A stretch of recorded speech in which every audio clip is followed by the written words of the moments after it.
প্রতি বছর mother's day আসলে এত সুন্দর লেখে, এত সুন্দর বলে মা সম্বন্ধে। ইনস্টাগ্রাম বা ফেসবুক বা ইউটিউব বা বিভিন্ন প্রচার মাধ্যমে এত সুন্দর মা সম্বন্ধে লেখে, কিন্তু ব্যাপারটা উল্টো। বৃদ্ধাশ্রম যা ছিল তা প্রচুর পরিমাণে বৃদ্ধি পেয়েছে। বৃদ্ধাশ্রম যা ছিল তা প্রচুর পরিমাণে বৃদ্ধি পেয়েছে। সুতরাং ফেসবুক, ইনস্টাগ্রাম বা বিভিন্ন প্রচারে আমরা যে মা সম্বন্ধে লিখি, মা সম্বন্ধে এত সুন্দর বলি, কিন্তু সেইটা উল্টো।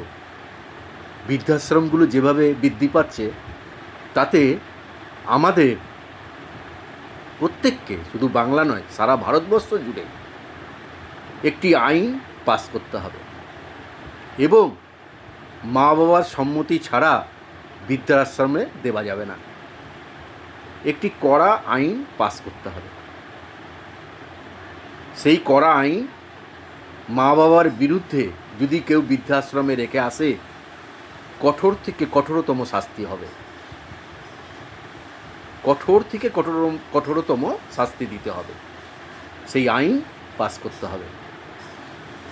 তা না হলে বৃদ্ধাশ্রমগুলো আরও বেড়ে যাবে, আরও বেড়ে যাবে। প্রণাম শত শত, আমি নব মাহাতো।